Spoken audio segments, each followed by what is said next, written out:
Welcome back to On Base Live in your Bleacher Report app. I am your host, Mookie Betts, and today, we have a lot of very special guests today, but today, this guy is near and dear to my heart. This is the first episode with the manager. We got Dave Roberts. I want to give you, I don't even know all the accolades, but one big change for you is you are a three-time. You were a two-time because one playing and one managing, but now you have two managing. Three-time World Series champion. How does that feel, Doc? Mook, it's unbelievable. First off, to be on base, it feels good to be back on base, right? This has been a player forum for you, and yeah, to be able to win it as a player, and then to win two as a manager, I think I'm in an elite class right now. So okay, that's so which one's harder? Thing. Which one's harder? I think as a manager's harder. Why? I think, you can kind of, for you, the pressure of being a real dude, a superstar player, and what that entails, I didn't have that. I was a role player as a player. So to come in and help support a ball club, win a championship is something special. But for you, Mook, a lot of the focus as a player is very finite. It's you're focused on yourself and your performance, which you need to be. Mm-hmm. As a manager, there's just a lot more things that are under your watch. And so that's why I think for me it's harder, but it's a lot more gratifying to see, you thrive, Freddie thrive, and see the coaches, the front office, and the fans, and you just kind of more in tune with a lot more as a manager. That makes sense. That's why managing is hard. So, but we'll get to that here soon. First, I want to play a game called On Base, Off Base, where you're in or out. All right. Oof. All right. First thing is you could go on tour with Ice Cube as a backup dancer. Did you see your moves? Have you seen the video of you dancing? I think I blacked out. And when he said that was my ass dropping right there. Oh, that was ass dropping. So that was my ass dropping right there. You didn't get that low, Doc. So I know, because I got a bad knee. So I still know my limits. But man, I would love to go on tour with Ice Cube.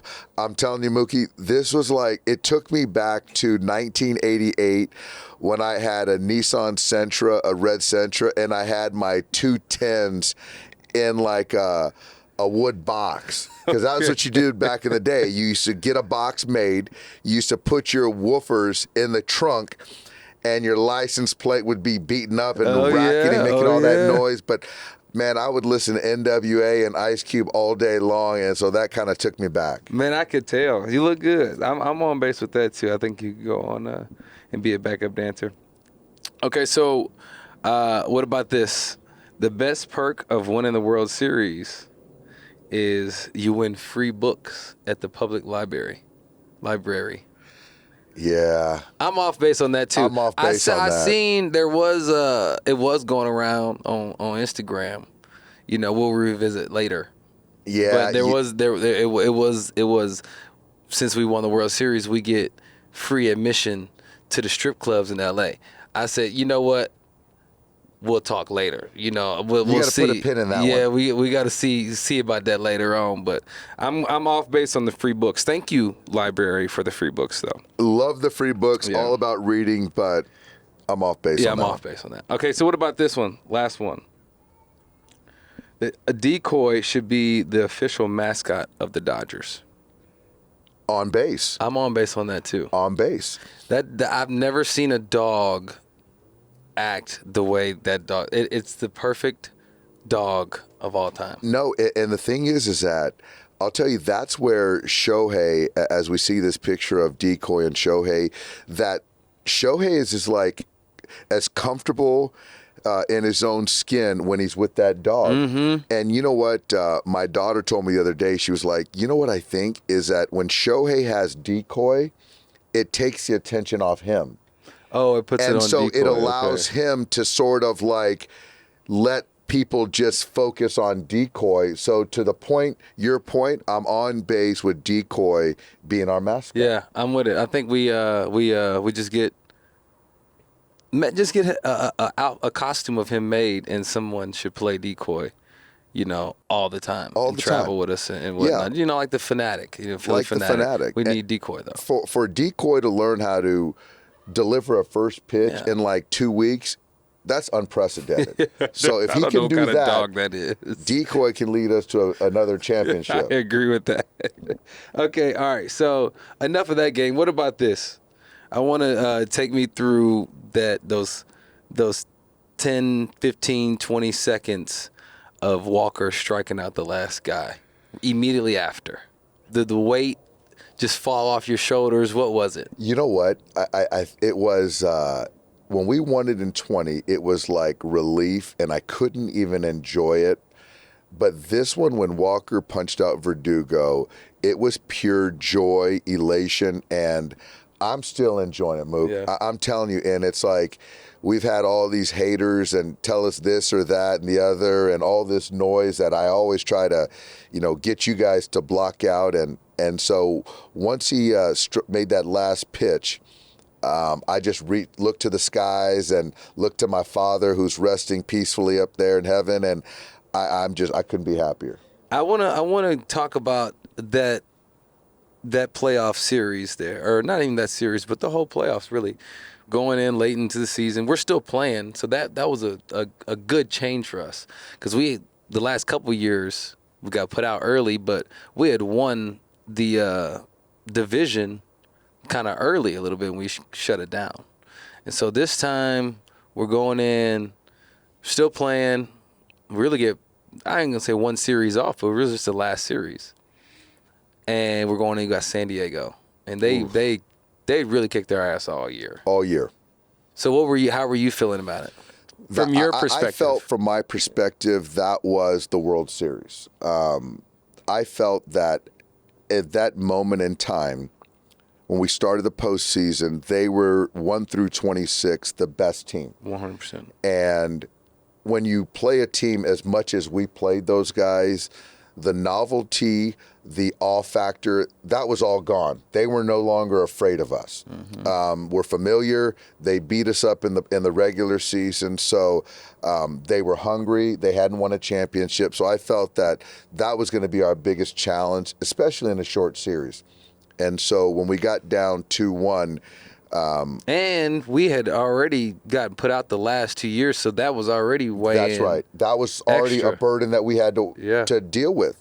And so for me, that was the World Series. And so out of a lot of my angst and nerves were into that series. And then down 2-1, like you said, I want to hear from your perspective, but from my perspective, it seemed like a regular day in July. Like there was no panic. You were still being yourself. The guys were still laughing, hanging out. But everybody was in intense, making sure they take care of their business. But I didn't feel any panic going on around the clubhouse. And I feel like that played a part. But I did feel intensity. But I want to hear from your perspective what you felt. I think that I agree. I did feel the focus. There wasn't panic, certainly. I think that when we went in there 2 years ago, I think that there was a little bit of, we were overwhelmed by the environment. Mm-hmm. I think that it was mayhem. It was crazy down there. It was loud. And they fed off of that, as most teams feed off the home crowd. I just felt, though, in Game 4, we were ready, and you and I had talked about it, we were ready to brawl. And we were going to find a way to win that game. And we did. And I just think that they're kind of... And that was a bullpen game. It was a bullpen game. And I just think that the way they go about things is a street fight, and they try to intimidate, and we were up for the challenge. Mm-hmm. And we took their best shot and counterpunched. And we got big hits, big performances. And I just think from that point on, Mook, the confidence in you, your teammates, the organization, the fans just continued to grow. And then once we got to Game 5 and we took that lead, I just felt that those guys had no answer for us. That was and then our guys were, it's like everybody was just locked in, man. Everybody was just locked in. And it's crazy though, is that like when you see talent and then you see the group locked in together and you know that they're not scared and they're going to fight back. It's like I remember when seeing Mike Tyson, dude, when Buster Douglas knocked Mike Tyson on his butt, Mike Tyson was like, I've never experienced anything like this, and he didn't know what to do. But then when you get a champion and you can knock them down and they get back up and fight back, then you're like, uh-oh. Mm-hmm. And that's where I felt they were at. And yeah, I agree. That was, and then so we go in and we play the Mets, which I felt like was a much less emotional series for us. Like coming down, just playing the Padres, it felt more like regular baseball is wrong, but the Padres series felt like an emotional battle. Maybe like winter ball. I've never played winter ball, but the emotions back and forth, the pimping of homers, the pimping of strikeouts, the knowledge of each other felt like winter ball a little bit. And then going into the Mets, it felt like, okay, we got to relearn who we're playing against. It's a different style of ball.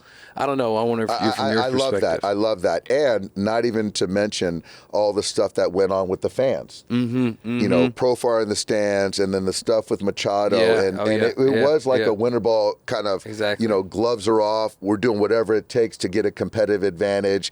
The psyche part of it all played a part in that. And yeah, we're going into a different series and trying to figure out what's the best way to prepare for the Mets. But this is a team that was the best team in the second half in all of baseball. Mm-hmm.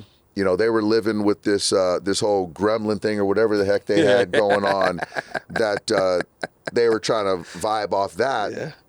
But I think for us, it was a different type series, but certainly not even close as emotional. No, it wasn't. But it was fun. And then going in, we played well there. And then going into the Yankee series, we go up 3-0, which was crazy in itself. And then we lose Game 4.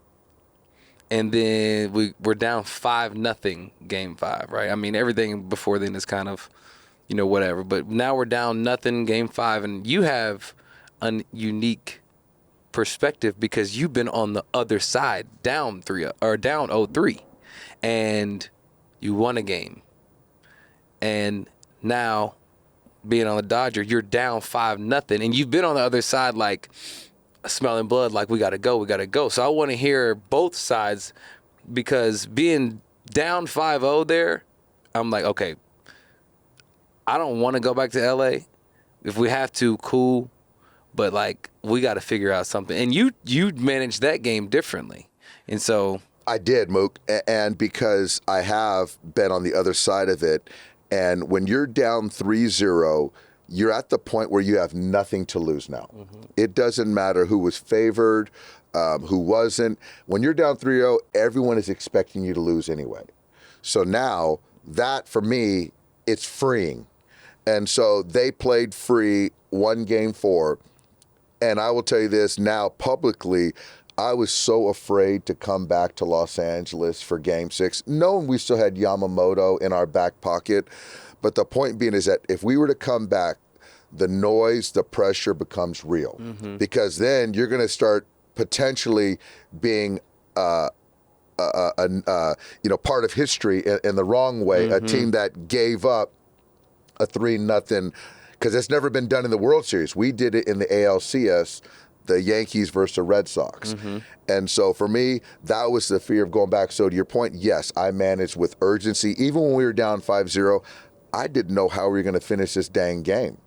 And going in through that game, you get to the 5th inning, and, I've talked about it, but from a managing perspective, I want to hear your perspective on how that 5th inning played out.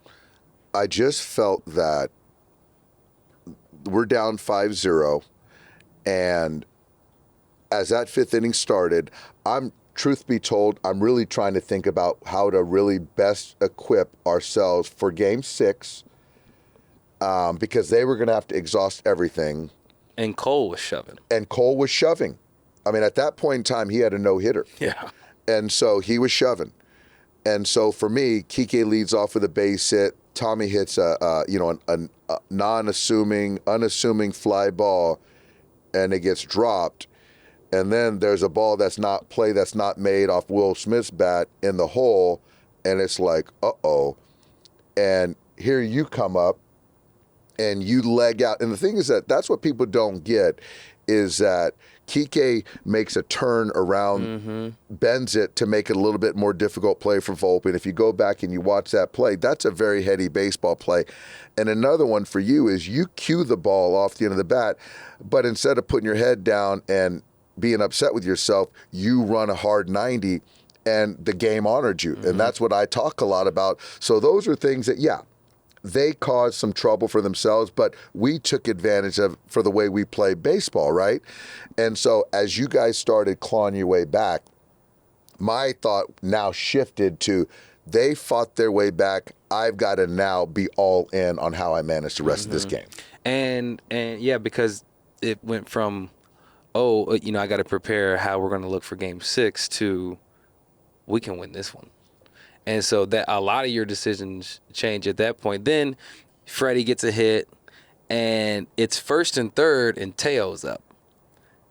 Tell me your perspective on Teo, because, I played with Teo since I was in Boston. He was in Toronto. Wow. And which is a long time, and we've been together for a while, and seeing the progression of Teo, seeing what he was to like a fast, didn't hit for power much, really had a lot of swing and miss in his game, but he's a good player, to now, this is Teoscar. Ooh. I want to hear like your perspective on what he meant for us. I think it starts from the beginning, in the sense of my beginning with Teo, as far as betting on himself. I said it in spring training. This is a man that left a lot of money on the table to be in a place where he wanted to be, Los Angeles, to be around players like yourself so he can learn and get better. And there's nothing more powerful than betting on yourself and making sacrifices, whatever it might be. Money, time, family. And that's what Teo did. And so right there, he earned my respect from the get-go. And then from that point on, I've just really never been around a guy who is that mentally consistent on the daily. Every single day, good, bad, indifferent, he comes in as the same guy. And I just knew that a guy like that you can count on in the biggest of spots, and that's what he did. He probably was just chilling. He was. He probably was just in the box, just like, I don't even care. No, you're right. Even though he cares, he's a dog, course. right? But like, that's like something that anyone can tell themselves that that's how they want to be. But there's something innate with Teo, and that heartbeat just doesn't rise too much where he starts to panic and get nervous. And man, he came up and he hit it. 1-2 slider, good pitch, 2 outs, 2 strikes. And Freddie's hit was huge, but that put us ahead. And when the game is tied there, tied the game. And now it's the 5th inning. Is that like, from a manager perspective? Because I want to know, is that like, okay, I have to I need a second to completely flip my brain into thinking about how I'm going to get us through this? Absolutely, because you can even look back and as people will go back, I brought in Bonda earlier, and he couldn't go as long as I had hoped. So then I couldn't extend him. And I brought in Kopi. He couldn't go longer. So, and then also the other one was, we had Bazooka, Gratterall, and that was a first and second base, 2 outs. I felt that at that point in time, that was the game. So I brought in Treinen right there to get Volpe. And so I just felt that Bazooka did everything he could possibly do for us. I had to stop the momentum, because the postseason, as I've been fortunate enough as you, we've been a part of a lot of postseasons, and the postseason is about momentum. And if you look at all these games, from the DS to the CS to the World Series, I tried to do everything in my power to stop the momentum and then not let the other team gain momentum. And so right there, bringing in Blake, but then at that point in time, honestly, Mookie, I didn't know how I was going to finish that game. and still knowing I had Walker potentially in my back pocket, but that's only for one inning in a plus game. So Treinen really Treinen was kind of it. He was it. And that's how. And so when you went out and talked to him, and did you think about taking him out? Were you thinking about taking him out? No. So you went out. I didn't have a choice. He was going to stay in that game. So at that point in time, there was nothing. I didn't do anything good right there. What I did do is I tried to slow the moment down, and I tried to give him a breath. And I wanted to put hands on him, as you know. I like to put hands on people. So I'm out there. I put both my hands on his chest, and I wanted to look him in the eye. And I wanted to look him in the eye like I did right there and said, hey, man, what do you got? You got any more in there? And he said, this is my guy. I want Stanton.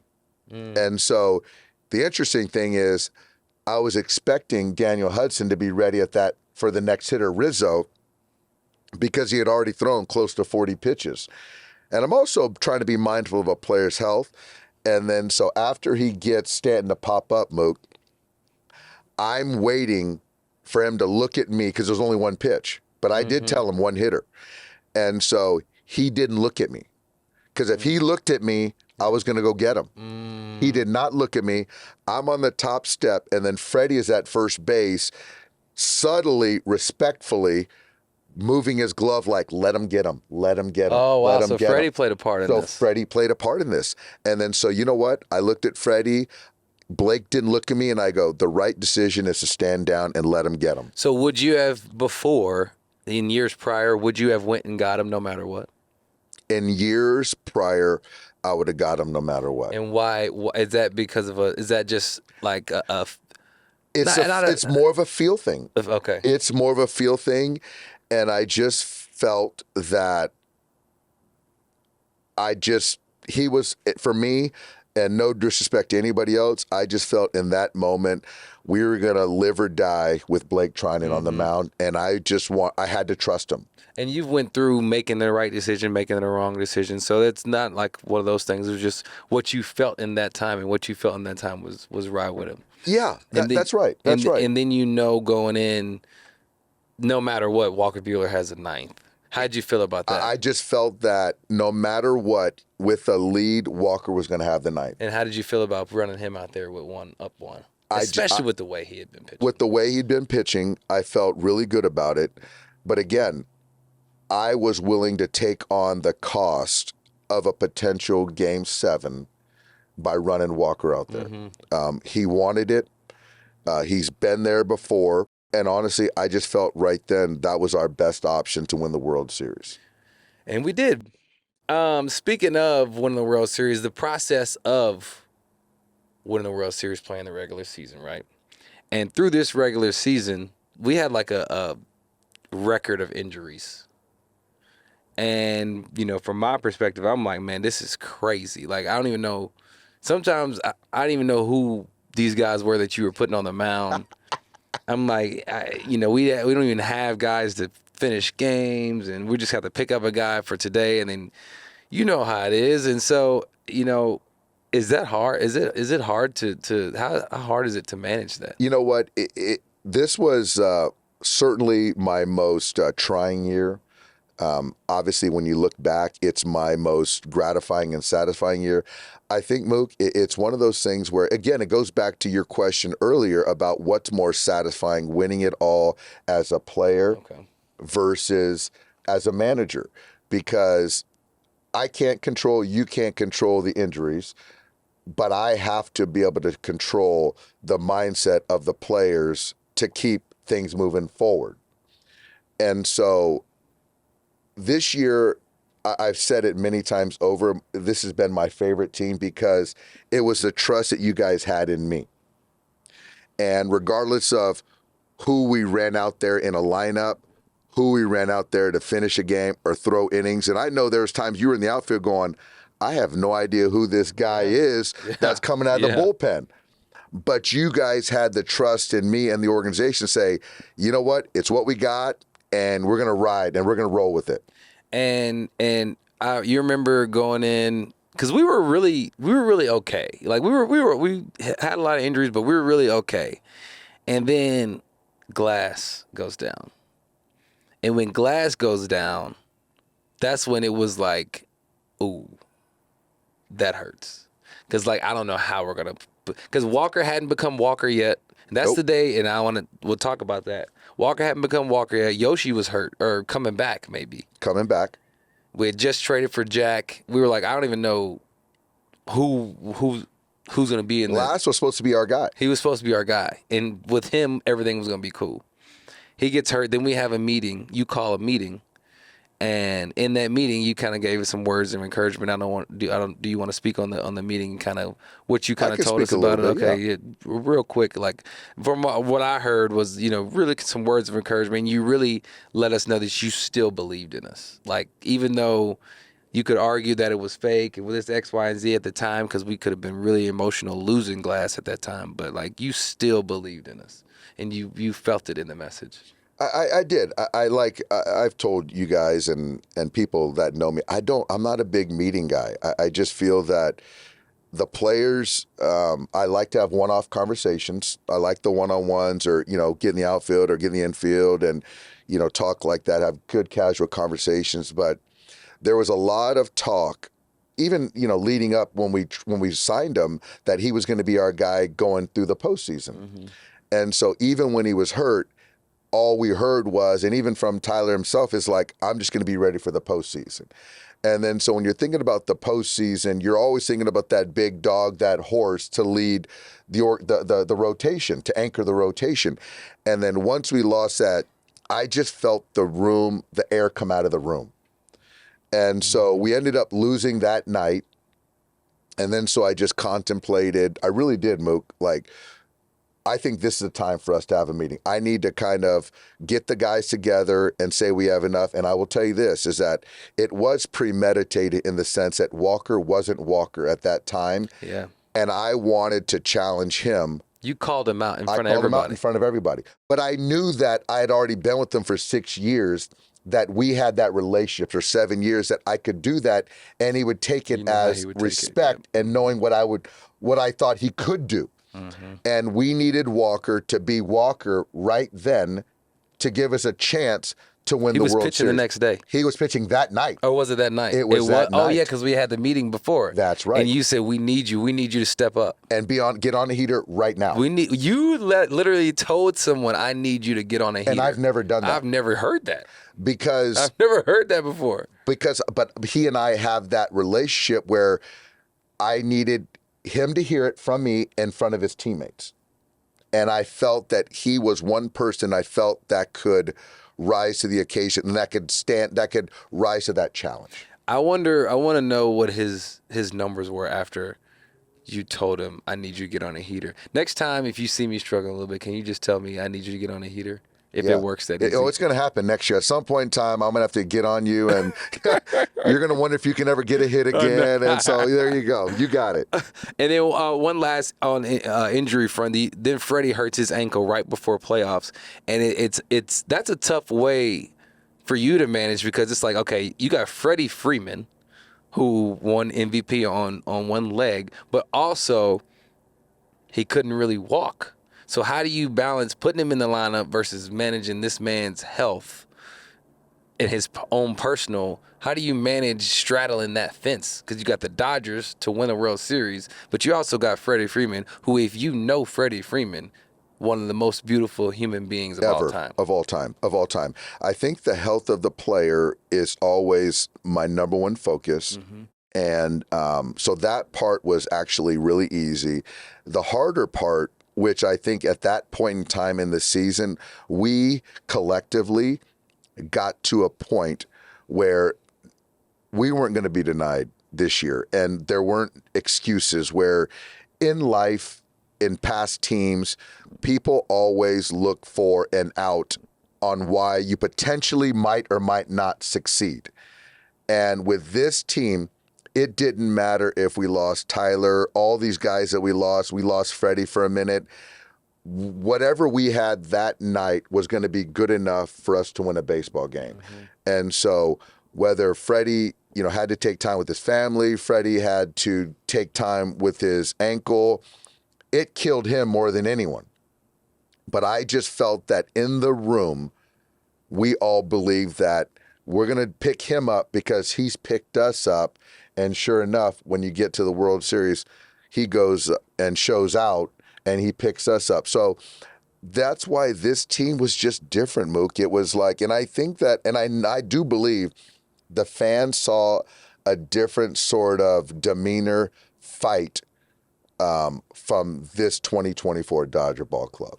But I think that kind of started with you, though, because I feel like the way you push the buttons, the way you put us in the right spot, the way you told us all how you're going to use, this is how I'm going to do this, is how I'm going to do that. All I need for you to do is this. I need you to do that. What you demanded from us.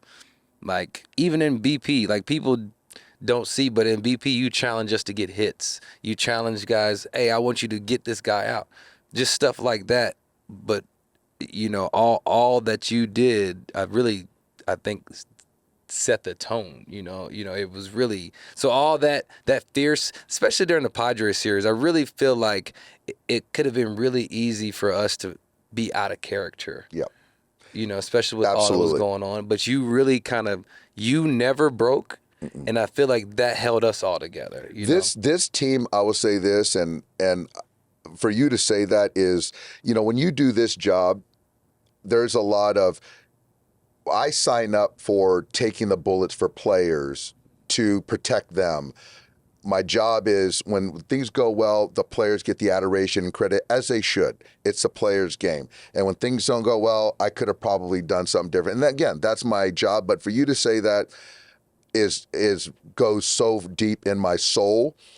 I will say that this is the one team that's really mirrored my personality. Mm-hmm. And that's where I do believe that the respect on how we play the game, how we should honor the game, the responsibility of wearing our Dodger uniform, what that means. I don't like excuses. Our team did not make excuses. How we honor the game, how we play together, selfless, how we're tough. We fight when we need to fight. That's who I am intrinsically. And this was the first team where I felt that I could ask you guys to do anything and you guys are going to do it without questioning. And there was trust. And I'm a very trusting person. Mm-hmm. I trust people. And so this was, again, Mook, this was the team that really epitomized who I am as a person. So that's like the ultimate thing for a leader of men. And I want to know, for me, when you were going through, as we were going through the postseason, Pages was playing a good amount, and Tommy was playing center sometimes, and whatever. And then Kike, right? Kike was playing, and he'd be kind of on a day, off a day, or whatever. And then Kike kind of started getting hot, right? And during the regular season, I want to know, how you view that. During the regular season, would you still tell Kike, put Kike in every day? Or was it this is the postseason, it's more of a sprint, I'm going to play the hot bat? Or, how that perspective, how do you do that? It changes. And I think that's part of my growth as well as a manager, because I think one of my strengths is I'm pretty slow moving. So a guy is struggling, I'm going to still ride him out and stay with him. A pitcher's struggling, I'm going to still run him out there. That's how you build growth and believe in your growth, guys. and then that's right, because it's a hard game. It is a marathon of a game. But I think it can also be a weakness because I am sometimes too slow to react, and that's a fair self-assessment. But also my growth in the postseason is you do have to step back. You do have to play the hot hand. You can't be afraid to play the hot hand.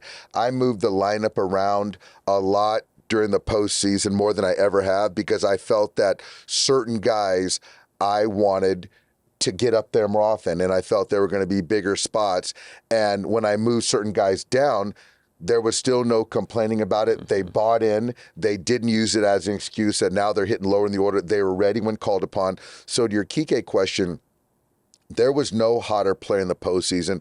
His pedigree has shown that he earned those rights, and maybe in the past I might have tried to play him a little bit more sparingly and pick spots, but this year I just felt the matchup didn't matter. Kike had to be in the lineup, and he was put on planet Earth to play in big World Series games. That's a fact. And so I was going to ride with him no matter what. Okay, so going in, we're finally here in the offseason, and offseason is the holidays. We got the holidays coming up, and we got Christmas, right? So I want to know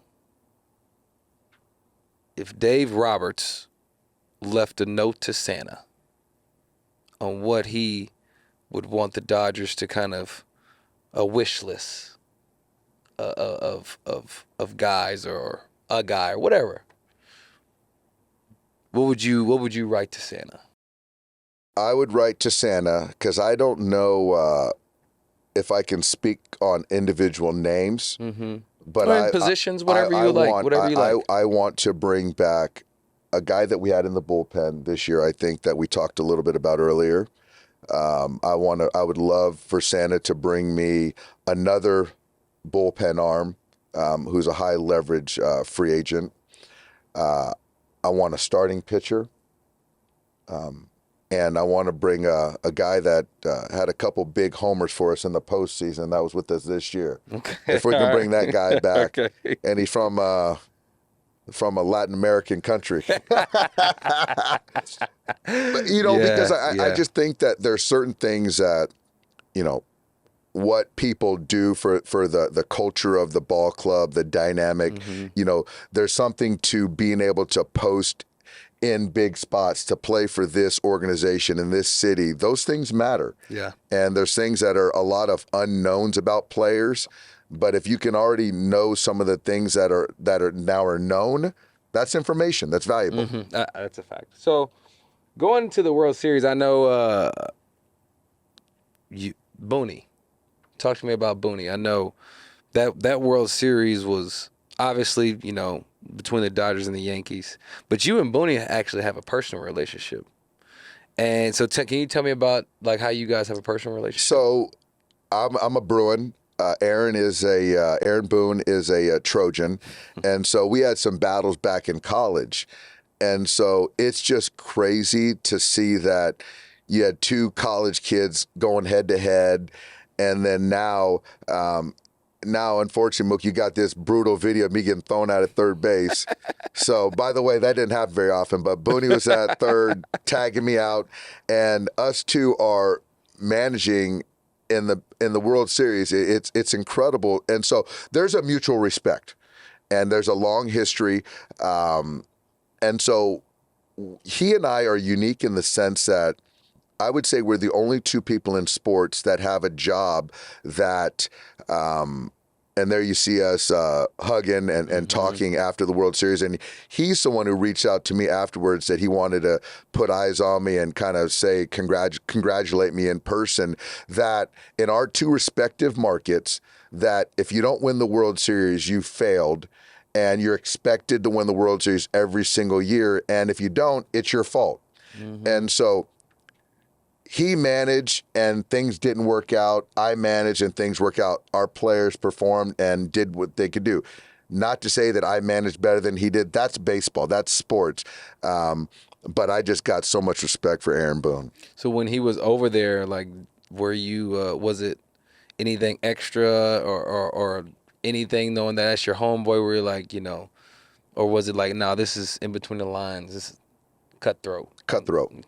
It's funny is that when we were talking, he's like, man, I didn't know you got so animated and so fiery in the dugout. And I'm like, man, I hate losing, man. I'm going to do anything I can to win. And the emotion is real, but it's cutthroat. And I just don't do the fraternizing. And you're good about talking to players and you can kind of still compartmentalize. But for me as a manager, I can be friendly with people when it's all said and done. But when I'm here, I fraternize with my coaches and my players, and that's it. Okay, so, and then being a Dodger, and to the point you just said, hopefully we can get some of these things off your, hopefully Santa brings some of these things off your wish list. How do you think, and maybe I'll go first, about the expectations for running it back? I think that baseball's hard. And I think a lot of things went right. And I think that we still, will we have a legit chance? Absolutely. I'm not saying we wouldn't. But I do know a lot of things have to go right. We have to stay healthy, even though, we were hurt this year and still managed it. And I it's going to be really, really hard to do, but I think we can do it. And I just know that's going to be hard. It's going to be really hard. But I think we can do it. I think we can. And I think that as hungry as we were this year, I think that going through the parade, going through what we went through the Padres, through the Mets, taking down both New York teams, that's never been done in the same postseason. So doing that, having this parade, I think it's going to make us even hungrier. I think it will. I think it will. I think the only thing that we have to do, and as you will always do, is just build the character. And you know what's crazy is you said it. We're gonna win the World Series not because of our talent. You said it that in the Braves meeting. We're gonna win the World Series because of our character. And I think that went. Obviously, it went a long way. I just really believe that people default so much to just talent. There's talent everywhere, and in baseball in particular, it's not the NBA where there's 5 players and LeBron and AD or Steph and Clay can go do their thing with Durant and go win a championship. It's not basketball. We don't have Tom Brady. We don't have Patrick Mahomes. So it's baseball. And so I just think that the default to just talk about talent and that should trump all and lead to a championship in baseball, it's not the case. And I think that as a man, we should be more looking at our character. And I brought out and highlighted the character that I believed in. Mm-hmm. This wasn't a challenge of the character. This is what I believed in about our ball club.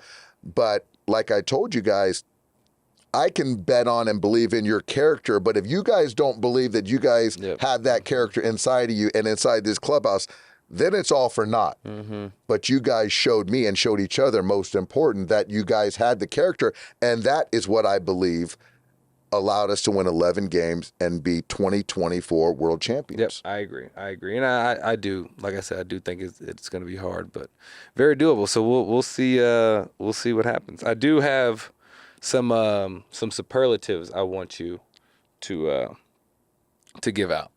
All right. I think I know the answer. I think all of America knows the answer to this question. But who's the funniest player on the team?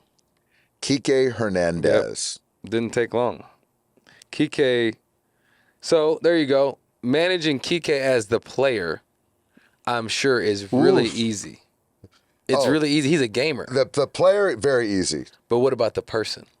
Very, very difficult. And I say this because I've had Kike and we've grown together. Mm-hmm. He is as smart of a baseball player as I've ever been around. Wholeheartedly agree. And as talented, So the challenge for Kike is to have that same focus and tenacity that he has in the postseason and the regular season. And not all people can do that. It's a long time. It's a long time. And so that's where he and I have gone back and forth, but we got so much love for each other, and he's helped me win 2 championships, and he's been a big, big part of it. And so we've never been closer. Yeah. Okay, what about this? Who would be the last one to show up in the clubhouse? Well, the last one to show up in the clubhouse is Teoscar. I think they'll be Teo. I think it's Teo. And the thing is, 100%. 100%. But the dude shows up every day ready to play. Right? And so sometimes it's like the eyewash that people will show up at noon because they're there and they're on their phones. They're not getting any better. They're not working. So if you're just going to sit on your phone in front of your lockers, stay your ass at home. Yep. And Teo gets that. He's like, when I show up, I'm ready to work. I remember, Doc, the very first time I saw him, but one day game in particular, I forgot what city we were in, and the game was at 108 or something, 110, and it was 102, and Teo hadn't started hitting yet. He hadn't swung the bat yet, and I had anxiety for him. I had already hit twice. I'm sweating. I'm ready to go. I ran out on the field. Teo got his little back warmer. He got both his bats. I'm like, Teo, you haven't hit yet? He said, nah, I'm hitting fourth. I'm good. I said, Teo, the game's in 5 minutes, bro. The game's in. No, I'm good. First pitch he sees, liner single up the middle. I'm like, what in the world? How? So I'm glad I didn't know that story. Oh, what? Because he would have given me anxiety too. Yeah. But that's just one of those old school winter ball things where you just sort of show up, grab your bat, you do a couple toe touches, and then you're ready to go. I mean, and he just right. What? Yeah. But that speaks to the anxiety, where sometimes people want it so bad they try so hard, and that's an impediment. Where Teo's just found that little sweet spot and knows what it takes me mentally to get ready to get some knocks. And yeah. Okay, so what about this? Who talks the most trash on the team? Who talks the most trash on the team? Walker Buehler. I was going to go with Austin Barnes. Yeah, that's a good one too. Austin, yeah. But Buehler is... Yeah. Austin, Buehler's like... Austin does too. Austin, you know what? Austin talks a lot of trash, but it's more with you guys. Yeah. When I'm around, Buehler has no filter with anybody. Okay. Anybody Austin gives me the respect that he tempers a little bit when I'm around. Buehler doesn't care? Buehler doesn't care. So, and believe me, there's shots fired his way from my mouth as well. I think that's why we want him on the mound in the ninth inning, because he doesn't care. Absolutely. He really doesn't. Okay, so what about this? Who has the dirtiest locker? Gavin Lux. Golly. Who I don't want to marry my daughter, Gavin Lux. Well, okay, Who I don't want watching my puppy, Gavin Lux. Wait, why? But this is what all the players say. This is what I'm gathering from the players. I'm gonna have a talk with Gavin, so we're gonna change that narrative. Yeah, we gotta work on it. We're gonna work on that. He's a great dude. He's not like he just don't really care. I get it later. And his frontal lobe just hasn't fully developed yet. That's what it is. On that part, yeah. That's right. But I love Gavin. Anything else though? I mean, he's great. That's right. So okay, what about this? Two more. Who's most likely to become a manager? The person or persons that have a good chance. I think Mickey Rose got a very good chance. He certainly, like all people, has some growth to do on that side of things. To not always think like a player, because you got to kind of flip it. I think he has the skill set, the knowledge. I think Kike has the knowledge and the skill set to be a manager as well. I think he's got to, as he grows up more and matures, to be able to manage the media. You just got to have somewhat of a filter. Right. Because your words are you're going to have more accountability when you're a manager and not a player. So if he can kind of wrap his head around that, I think he's got a good shot as well.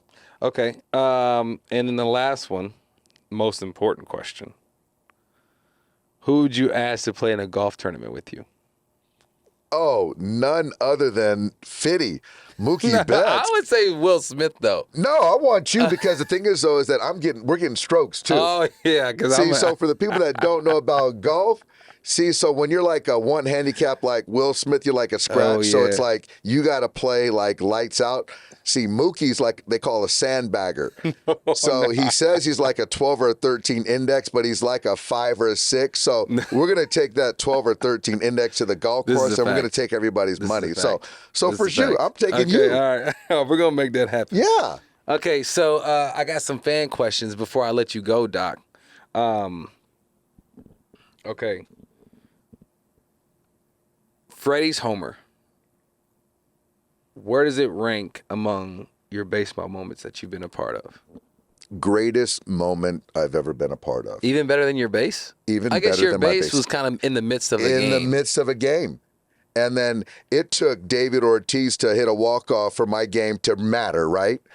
That right there was a deciding World Series game, set the tone for 2024. Yankees at Dodger Stadium, down, Freddie hits a walk-off. I mean, first pitch, dude. First pitch. And Boone, like, I got walked, and honestly, I thought that was probably the right move. It was the right move. Now, I wholeheartedly understood if he let that happen. I get it. But I think in the flow of the game, I think that's probably the right move.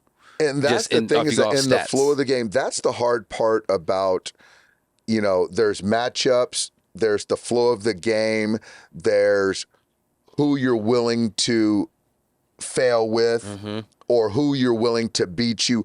All those things matter, especially when you're talking about the postseason. And that's something for me I've had a lot of resolve with the experiences, successes, some failures, and that's what I've come to. And again, things sometimes work out. He could have popped up like Shohei popped up, but he didn't, and that right there is the best baseball moment I've ever been a part of. Yeah, I mean, I have to agree with that. Okay, so in 2020 and 24, which one was tougher? And tougher altogether, because you had obviously the run, the Padres series and the Mets and the Yankees and X, Y, and Z, but then we had the bubble. And we had to go, be in a bubble. We had to get tests every day. We were in a hotel room for a month straight. So they both had their challenges. But which one would you say was? 2020 was harder. 2020 was harder. And people say that's a that Mickey Mouse ran, X, Y, and Z, all people that talk, that's just what the world unfortunately has become, very cynical. All you have to do is you go back to 20 and realize how confining, how miserable it was for everyone. And then so now to keep morale and focus where people weren't with their families, we were isolated, there were no fans, to keep people motivated to be playing good baseball. And we had to win more games too anyway. And so for me, it's without a doubt harder. People that just didn't live what we went through, that's their default you wouldn't answer. Understand it. They just don't understand it. And if you know, you know. It's one of those things. If you were there, if you weren't there, you just don't know and can't appreciate it. Yeah. And so for me, that was harder. But this, I will say, I got more satisfaction because ultimately we got to enjoy all the fruits. Yep, yeah, the parade and whatnot. So, and before I let you go, take me through the parade day. I mean, you won, and it was like, I think, a day or 2 days later, and so you got a little time to recollect and chill and whatnot. So take me through those couple of days, being Dave Roberts and having 2 rings in the last 4 years? 2 years, yeah, 2 rings in the last 4 years. I think it was 20 was relief. This was sheer joy. And I told myself, I told the coaches, I went around and told the players, front office, I was like, guys, we've got to enjoy this to the fullest, because it's been since 1988 that this city has had a parade, and you and I are close to Magic, and Los Angeles is a city of champions. And Los Angeles doesn't accept second place, as we well know. And so with that, once we were gearing up for the parade, I was like ready to go, ready to party. And I didn't expect to see all those fans, like the sea of blue all over the city of Los Angeles. Those images are embedded in my head forever. And then so when we pull up to the stadium and to hear the buzz and to see all these people and to see how they received us, Mookie, it just gives us a little snapshot on what we do and the impact we have on people's lives. It runs so deep. And then we come full circle and I see like one of my heroes Ice Cube. And, dude, I was listening to Ice Cube on cassette tape. And this dude is on stage. Like, this is before you were born, man. They had a thing called cassette tapes. I know what it is. And so, like, I had cassette tapes listening to that dude. And so he's on stage, and I'm like, this is my last chance, man. I'm going to go do it. So when he performed the first time, like, I know it was... I had a game face, but I see this is like before game two. Yeah, and like, okay. And then it's like, oh, I can't be out there with Ice Cube because if I am and we lose, it's because I wasn't focused. And then you know how the people get on Twitter. Yeah, okay, so I was like, I got to just kind of keep it all in. But inside, I was you were bobbing like, my head though. Yeah, I was bobbing my head. All right, so Doc, I'm gonna let you roll, man. But look, we had a lot of talks this year. Me and I would just call you random nights on the phone. And we would talk all the time, and I think we had a lot at stake this year. We had a lot of similar things. Like, we both really needed to win. We did, because a lot of people were kind of, hating on you and I, right? Yeah. Going into this postseason. So there was like you and I a lot, because in years past, it's always like me and Kershaw. Mm-hmm. This year was like me and you. Mm-hmm. And, we talked about it. And we knew. We were like, you know what? We got to win. Like, there's no if, ands, or buts, like, for my legacy, for your legacy. That's right. Obviously, we want to win for the Dodgers, but we want to win for our legacies as well. Like, this is another reason why we do it. And so, it was super dope knowing all the talks we had all year, what we're going to do, how we're going to do it. And it all came into fruition. So it was, and the way you did it, the way you went about it, the way you really, this is the first time that I really felt like you controlled us. Like, you really controlled us. You were like, nope, I'm doing this, I'm doing that, I'm doing this, I'm doing that. This is my guy. You know what I'm saying? This is the first year I felt like I did it, without a doubt. But again, Mook, I just knew that this team trusted me. And I had a responsibility to do everything I could. And I'm going to hurt some feelings, and that's part of my job. But at the end of the day, you guys knew without a doubt I was doing it for you guys individually and collectively, and we just couldn't be denied this year, man. We needed to win the championship. Yeah. And we got more work to do, but I just want everyone out there to know, like, Doc, first ballot Hall of Famer right here. We got I'm going to hold his place. If this thing happens, I'm going to hold his place. Anyways, Doc, thanks for coming on, man, and I'm looking forward to getting us some more rings. But right now, I know you got your world tour you're going on, so enjoy your World Series, man, and we'll see you in spring training. Oh, Mookie, I appreciate you, man. Thank you for having me. It's good to be on base with Mookie Betts, and I'm gonna take myself to Europe, do a Japan, and this World Series tour ain't stopping for me. All right, guys, we'll catch you next time with On Base Live with Mookie Betts.